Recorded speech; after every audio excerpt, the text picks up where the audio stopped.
Shalom, shalom. First, I want to start off by giving all honor, praises, and infinite glory to Yahweh, Ba'ashem Yahushua, Ba'ashem HaKadosh. I want to give double honors unto the elders, apostles, and bishops of GMS Great Millstone who rule well, teach, and edify. In peace and blessings to you, sincere Akim Wa'akwat in this house of the faith. My name is Ishaya. I'm a young brother from the GMS Arizona Church of Nadawan Ratazak, going to make an edifying video. In transit. So Babu Shah, bear with me. Going into, prayer all throughout the day, and, a mentality that I personally use in the truth of, segmentations of your day. Because as we know in the scriptures, King David, prayed in the morning at dawn, in high noon, in the middle of the day, and at night, before he went to sleep. And, those are the prayers where you, really kneel down before the Lord, man. You kneel down before the Lord, you put your hands to the heavens, and you pray to the Lord. And the scriptures talk about how you should think about the things that you should pray about, how you should prepare your speech of your prayer. Like when your woman were to come to you begging you for something, would you want her to come with you with a straight problem, or would you want her just to come around blurting out a bunch of complaints and shit? You want her to get straight and to the point. So we got to come to the Lord like that, man. Prayer is really just begging, you pleading to the Lord, hoping, and praying after your spirit, and that we may stay spiritual and, do the things of the Lord to help us, as the Lord to guide us through this walk. And, as you segment your day, you pray at night to get you through the night, and bless you, hopefully, with another day in this faith. You pray in the morning to set the tone for your day. You pray at high noon. At that stage, you've already dealt with, certain afflictions in that day. At high noon, you've already dealt with, idiot people, shitty transits between different locations. You've dealt with your mind, your mental, what I'm saying? You're dealing with a lot of BS already at that, early part of the day. So you praying that you have success in the end part of your day. And that reminds me of how I work, on my job. I thank the Lord that he got me through work, and then, let me, execute in the work that's, done after work. Because you in this truth, man, you clocked in round the clock, 24/7, man. This is round the clock work. What I'm saying? You can't, clock out. You can't choose, I'm going to work Monday, Wednesday, Friday, You have to stay spiritual, man. Because if you don't, you're going to be caught with your pants down. You're going to be that, when the Lord said, occupy till I come, you're going to be a part of that group that wasn't occupied in nothing. All right? And there ain't going to be no hope in that. As the scriptures talk about the 5 wise virgins and the 5 unwise virgins. Some, about oil. So when it was time to trim their lamps, they were well prepared. And others said, we don't have oil. Can we buy? And they says, we don't have enough for you. And that's the position of the truth right now, man. Get it while it's good, Stay spiritual while we, as much as we possibly can. Because this is really what's going on, man. The devil is out to get us, man. It says, 1 Peter, verse 5 and verse 1. 1 Peter, chapter 5 and verse 8. Salaki, man. I just got off a long shift. It says, be sober, be vigilant, because your adversary, the devil, as a roaring lion, walketh about seeking whom he may devour. And he's going to get you when you're at your weakest points. He's going to get you when you feel like dog shit, okay? It's, a warrior's mighty within his armor when he's fresh and, woken up. But let that man fight a few battles, that warrior going to look a little weaker. And Satan's like an assassin, man. And we have to take heed and always be circumspect so that he doesn't, get the advantage on us, man. Because, when you ill prepared, when you with your pants down, when you caught in some folly, when you feeling weak in the spirit, when you tired, just got off work, or when you, emotionally drained, Satan gonna be right there at your doorstep, like, all right, and as we know in 1 Corinthians, the 10th chapter and the 13th verse, the Lord isn't gonna tempt us above that which we can take, but the Lord's gonna bring you to that threshold of insanity, man. Of like, damn, like this is terrible, but we have to put our hope and trust in the Lord. You know, that's why the scriptures say the Lord is our shield and our buckler. That's why the scriptures say the Lord is our defense, because the Lord puts us in situations like that to show us, you know, how much more we need him. Because this weak ass flesh, you know, isn't perfect. You need the Lord. It's not like, oh, I can make my decision. No, fuck that. You cannot. You're incapable. You know, let the Lord be true and every man a liar. You know, you want to think that, oh yeah, I could be Mr. Discipline. You're that nigga David Goggins. You know, a man that you think that it would have, you know, a supreme, you know, rule over his mind, because he's able to do crazy things with it. But even in the times to come, a nigga like that's gonna fold, man, if you don't have the Lord. You know, it's not about how big Mr. Macho Tough Guy you are, man. We all go through some shit, you know, but we have to have faith in Yahweh Bashem Yahushai, that shall be our strength, and that strength shall sustain. Look at Jacob. You know, he had the courage to wrestle an angel, and he said, I will not let thee go until you bless me. And he got his, you know, hip dislocated, and he was fighting all the way into the morning, wrestling. But he was also fearful when Esau was out to try to kill him. He was fearful.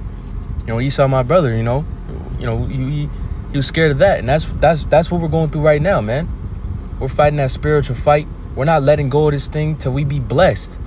You know, but at the same time, your flesh is scared that Esau is going to kill him, because we understand that Esau is you know, going to come down with that great wrath. He's going to come down with straight fucking carnality, man. And can we fight carnal with carnal? You know, the scriptures say no. You know, we need spirituality, man. We need the spirit to be able to deal with that. And the Lord put the spirit on Jacob to be able to wrestle with that angel, man. And that's what's important about, you know, segmenting your day in the spirit and power of Yahweh Bashem Yahushai. You know, thinking like, okay, I'm going through this, and that. I need to pray about this, and that. You know, it doesn't have to be super, you know, you don't gotta do no Cornell notes. You know, if it helps you in the spirit, then it's not wrong, but it's just, you know, really think about the things that you're going through in a spiritual eye. You know, I as a young brother, I lack, you know, at seeing all things in spirituality, man. You know, sometimes you can overlook something, and you tell a brother about how your day went or how you wink with it. It was like, oh, that was spiritual. And you'd be like, oh, damn, it was. You know, don't miss opportunities to pray. When you miss opportunities to pray, you miss, you know, that could come from you not being spiritual enough to see something that you should have prayed about. You know, and that's why we got to take heed unto the Lord, man, our teachers and his word, because that's what makes us strong. That's what makes us, you know, spiritual. You know, it's really taking heed unto the Lord, man. You know, we're not in the times where you got time to fuck around. This is 1 Corinthians. Is it 1 Corinthians? It might be 2 Corinthians. Brothers brought this out a second ago. It says, this is 2 Corinthians. All right, this is 2 Corinthians 12 and verse 6. That says, for though I would desire to glory, I shall not be a fool, for I will say the truth. But now I forbear, lest any man should think of me above that which he seeth me to be, and that heareth of me, unless I should be exalted above measure through the abundance of revelations. There was given to me a thorn in the flesh, the messenger of Satan to buffet me. You know, the Lord be speaking to you, but Satan be speaking to you too. You know, he be trying you, he be poking at you. You know what I'm saying? We have thorns in the flesh. You know, that ultimately you have to be spiritual to understand that right there is a thorn. Okay? Brothers got crazy baby mamas, you know, baby mama drama, you know, your job, you know, how people at your job could have been cool with you and all of a sudden they acting funny. You know, how spirits hop on people to just, you know, do things. I work in the medical industry, you know, and it's, you know, seeing things spiritual has helped me to be able to be calm, cool, and collected whenever people come around with some bullshit. Because I can see a patient that's cool, you know, that's all right with me, and all of a sudden they just turn into a fucking demon. It's like, you know, you know, the flesh, you know, normal person would just take offense, like, oh, they was talking this and that. No, I'm not tripping about that, because I know that, you know, they weak in the flesh, man. You know, they weak in the flesh. Satan got full reign to just hop in and, you know, do whatever the fuck he wants to do and stir up whatever he wants to stir up, you know, in their body. So I you know, you really can't take offense to that because you see it spiritually. And that's how, we can protect ourselves against a lot of things, man. You could protect your energy by seeing that this is the spirit. That's just Satan. You know what I'm saying? That's just Satan. And the flesh may get offended, but the spirit is strengthened. This is as the scriptures say, your flesh grow weak, but your flesh be beaten down, roughly paraphrasing, but the spirit, grow daily, day by day. That's what we're going through right now. Because, we're at the end of this thing, man. The apostles is measuring the times, man. The elders is measuring the times. Prophets measuring the times. It's coming down to months. We ain't looking at this place of, Project 2050, man. Fuck this place, man. Ain't no 20, 30 years left in this hellhole. We almost out of this joint. And if you're not in the spirit of the Lord, man, you gonna be dealing with the fiery indignation of the Lord that he has prepared for this place. And it's not gonna be, some peachy keen shit. The Lord's gonna, totally disrupt this place, man. And through the fear of the Lord, let us work out our salvation. Work out thine own salvation with fear and trembling, as the scriptures say. Reading on, it says, "For this thing I besought the Lord thence, that it might depart from me. And he said unto me," and it said, and even the apostle Paul wrote, a man that was an expert in the law, a man that went through all throughout the churches, met all different type of brothers, been through all different type of things in his spirit. A man of great faith. It says, "For this thing I besought the Lord thrice, that it might depart from me." It says, the 3 different times I begged the Lord to take it away. So that just shows that the Lord really gonna take you there, man. If the Lord dealing with you, he's gonna put you through these certain situations that are gonna be totally like, damn, like this sucks. And you have to endure. No matter, what it is. Even Abraham, he said unto Abraham, he said unto Abraham, how, Lord, you even chasten me into the days of my white hair. So, there's a scripture that goes into how, the Lord is going to build up his elect until he ultimately gathers them and delivers them. We have to expect to continue to go through these things, until we either be, risen again or in that chariot, because the dead shall rise first in the Mashiach. So, that's really the position that we're in. It's a tough position. This is a tough walk, but we have to continue to bear our cross, man. The Lord had to carry his cross in a physical way, and he didn't just stop at a quarter mile because he felt tired. He didn't just stop after a few steps, he showed us an example of, regardless of whatever circumstance, you have to bear that cross and you have to be spiritual. And, and we so much more lower than the Lord, man. We have to rely on him so much. That's why, we really need the Lord, man. And he's established that, and made that very clear and understood. Because you can't go through this shit without the Lord, man. We all have our folly moments. We all go through times where you lack spiritually, like you just made a foolish mistake, and how can a man recover from that? Well, you have to be in the spirit. You have to beg the Lord. You have to turn back to righteousness' sake. And as you're going through your day, even at your weakest moments, you have to try your best to remain spiritual. Even when that, lust entices you, even when, money's tight. Apostle Paul said, "I know how to be both abound and abased." The scriptures talk about how, you came into this world naked. And we understand that our problems are much common unto man. You might have an issue that's this and that. That's all just the flesh. How can we possibly have the disposition to walk away from all this shit when you really just want to hold on to it? When you're unwilling to just, let go of it. The scriptures say, "Let not thy conscience condemn thee." Most of the shit that we vexed by, I shouldn't say most, Salakia, but some of the things that we're vexed by, really is just fucking stupid. And I say that personally as a young brother. The elders, their position is different.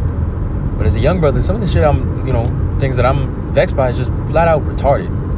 You vex, you want you a woman, or you want you another woman, or you want you a new pair of kicks or something, some stupid shit. You know what I'm saying?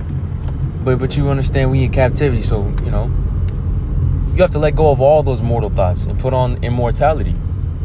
Putting on immortality, will disqualify a lot of these stupid ass vexations. We have to pray to the Lord for that spirit to be able to do so. Because as a man, you in the flesh. You know what I'm saying? But verse 9, it says, unto me, my grace is sufficient for thee, for my strength is made perfect in weakness. And that's, where a lot of that spiritual growth happens. Looking at hypertrophy, when you, just comparing it as, to an analogy. Muscle hypertrophy. The decentric action. So you lift, say you bench, you lift up, that's eccentric, and then you going down, decentric. You control that weight down, you suffering a lot more controlling that weight down than you did throwing that motherfucker up. And guess what? You got a whole lot more, you get a whole lot more muscle hypertrophy, in the decentric action. When we're going through this, when we're fighting against the flesh and we're fighting that uphill battle and you're at your weakest, that's sometimes where you can make the most gains. It's easy to be, be in the thing when it's, light work, but what about it when it's hard? When it's hard, that's when it really tests your faith. Like, okay, you really about this thing or not? We got to get that spiritual hypertrophy, that real stretching of that spiritual muscle, man, to be stronger. Because, the weakest part of your days is when, you might be able to get the things that you've been praying for, man. Your weakest moments are maybe your opportunities through the Lord that he's given you to prove your soul, and we have to, remain faithful in all things. It says, be most glad, therefore will I rather glory in my infirmities, that the power of Hamashiach may rest in me. So, the Apostle Paul, I'm happy going through these things, man. Thankful that we go through these challenges. Despise not the chastening of the Lord. Take ye therefore the chastening of the Lord cheerfully, roughly paraphrasing. We have to continue in that spiritual mindset to be able to endure and grow. But I pray this lesson was edifying. I want to lastly give all honor, praises, and infinite glory to Yahweh B'Hashem Yahshua B'Hashem Kakodash. Shalom.